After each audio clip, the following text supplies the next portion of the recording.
why there are different versions or explanations of some of the events that happened in the life of Prophet Muhammad, may peace upon him, in different books. For instance? Well, I was reading a book for Ahmadi children, and there was written that Prophet Muhammad and his party were resting on a certain place, and then he was hanging his sword on a branch, and he rested. He slept under a tree, and the enemy who had been following him, he wanted to have an opportunity to kill him. So he went into the place and secured his sword and just took out his sword and pointed at him. And then Prophet Muhammad woke up in surprise. What were the others doing? The party and then he said, "Who can save you?" No, I tell you. You said as Prophet Muhammad peace be upon him and his party were resting in the tree. No, he was resting Alone at that time. Unguarded. So then he woke up in surprise, and the man said, "Who can save you now?" And then he said, "Allah." And at that moment, he got up. And in that other book, he just got up. And in this book, which I read before, just when he said Allah, the sword fell out of the hand of the enemy. The sword? Fell out of the hand. Yes, right. So why these two versions are different? I asked them who have written these versions. Because I don't know who has written what, first of all.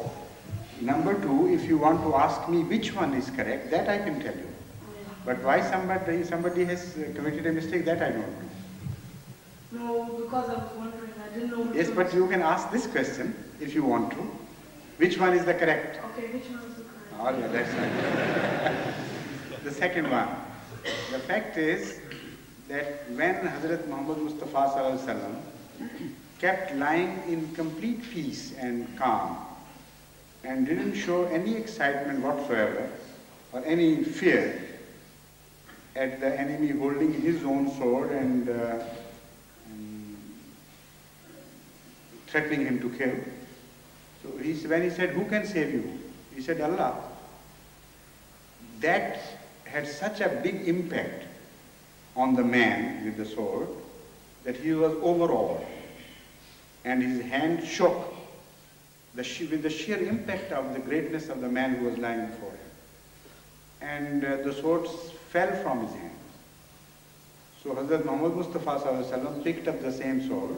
He got up and said, "Now tell me, who can save you from my hands?" He said, "Oh my Lord, you can save me from your own hands." He said, "Shame on you. You didn't even learn from me. It's only Allah who can save you."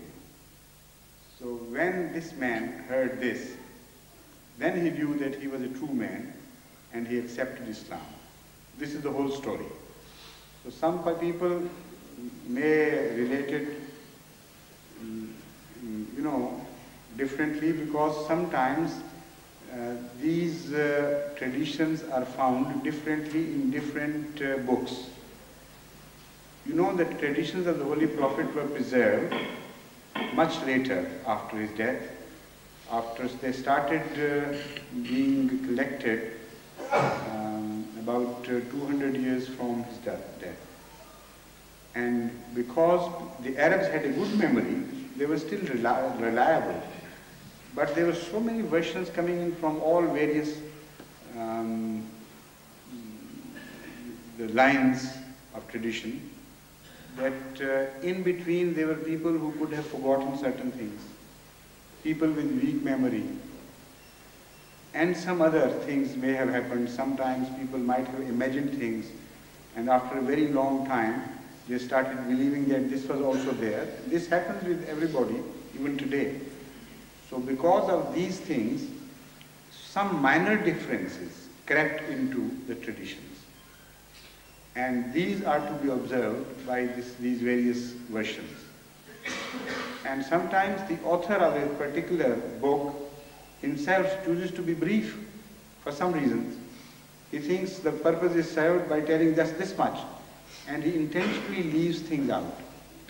So I can't tell you why in one particular case somebody has differed with some other person. It has to be investigated. All I can tell you is that to the best of my knowledge, this tradition is more reliable than the other one. Thank you. I have also explained the phenomena for your sake, that you understand how these physicals were collected and why they differed with each other.